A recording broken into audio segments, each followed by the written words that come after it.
জানো তো, আমার বাড়িতে যত গাছ আছে তার সব যত্ন একদম A to Z কিন্তু সঞ্জীব করে। আমি শুধু গাছ থেকে ফুল তুলি আর মাঝে মাঝে একটু জল দিই গাছে। আজকে বৃহস্পতিবার, কিন্তু আজকে আছে আশিরিয়ার অ্যাবাকাস ক্লাস। নর্মালি সেটা স্যাটারডে থাকে, কিন্তু আজকে আছে তার কারণ হচ্ছে ওর অ্যাবাকাস ম্যাম স্যাটারডে থাকবেন না, তাই স্যাটারডের ক্লাসটা আজকে করিয়ে দিচ্ছে। আমার হঠাৎ মনে পড়লো যে ও আগের স্যাটারডে আমি বলেছিল, মাম্মা নেক্সট ক্লাসে আমাকে একটু স্যান্ডউইচ বানিয়ে দেবে। এবার আমার তো মাথা থেকে একদম বেরিয়ে গেছিলো, কিন্তু ভাবলাম ফ্রিজে কি আছে, দেখলাম চিকেন সেরকম নেই, তাহলে কি দিয়ে বানাবো। হঠাৎ মনে পড়লো ফ্রিজে খানিকটা ছানা করা আছে, আমি সেইটা দিয়ে চটজলদি একটা ওকে স্যান্ডউইচ বানিয়ে দিলাম, যেটা আমরাও খেয়েছিলাম। তার একটা ছোট্ট রেসিপি তোমাদের সাথে শেয়ার করি। একটু স্যান্ডউইচ, মানে এই স্যান্ডউইচটা বানাতে কিন্তু একটুই জিনিস লাগবে, খুব একটা কিছু না। তো তোমরা যেরকম দেখলে আমি দিয়ে দিয়েছিলাম ক্যাপসিকাম, তোমরা চাইলে এটার সাথে পেঁয়াজ অ্যাড করতে পারো। আর দিলাম হচ্ছে অরিগ্যানো, একটু চিলি ফ্লেক্স, আর এইটা হচ্ছে চিলি অয়েল, যেটা আমি অল্প দিয়েছি, এটা না দিলেও কিছু না। তার সাথে একটু গোলমরিচ আর তার সাথে অল্প করে একটু নুন দিয়ে, নুনটা আমি দেখাতে ভুলে গেছি, এটাকে জাস্ট মিক্স করে নেব। ভালো করে হাত দিয়ে মেখে মেখে এটাকে সুন্দর করে মিক্স করে নিতে হবে। মিক্স করে জাস্ট নর্মাল যে টাইপেরই ব্রেড থাক, ব্রাউন ব্রেড বা হোয়াইট ব্রেড, মিল্ক ব্রেড, আমার কাছে আপাতত হোয়াইট ব্রেডটাই আছে।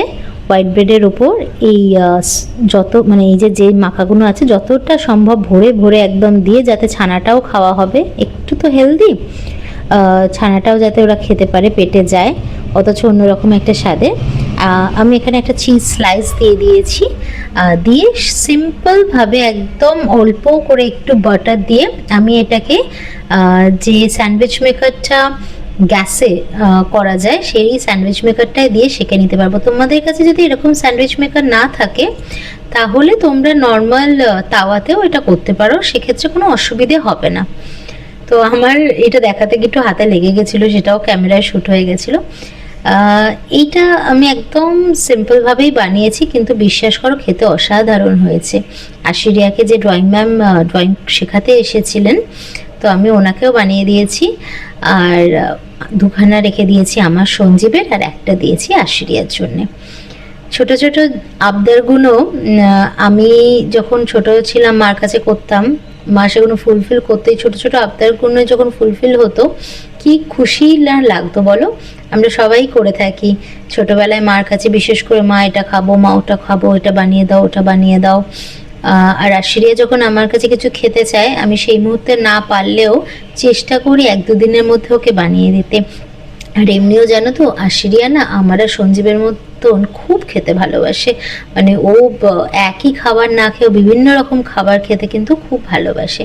এখানে এখন আশিরিয়া ড্রয়িং করছে, আমি দিয়েছি। আর ইতিমধ্যে সঞ্জীব একটু ঘুমোচ্ছিল, দুপুরবেলা একটা পাওয়ার ন্যাপ নিচ্ছিল। সঞ্জীব ঘুম থেকে উঠে বলল, মামাই আমাকে একটু কফি খাওয়াবে? তো আমি দেখলাম যে আমার কফির একটা সিরাপ বানানো আছে, আমি এটা বানিয়ে রাখি, পরে কোনোদিন তোমাদের সাথে গল্প করতে করতে শেয়ার করব। তো আমি ভাবলাম যে চলো আমার সঞ্জীবের তাহলে 1 কাপ করে কোল্ড কফি করে নেওয়া যাক। যা গরম পড়েছে, কোল্ড কফিটা একটু হলেও স্বস্তি দেবে। আর বাড়িতে এরকম সুন্দর ক্যাফে স্টাইল কোল্ড কফি যদি বসে বসে খাই বেডরুমে, দারুণ মজাই বলো। চলো তোমাদের সাথে আবার পরে দেখা করতে আসবো, আজকে আসি, পরে আবার গল্প হবে। ভালো থাকবে, সুস্থ থাকবে। ওম সাইরাম।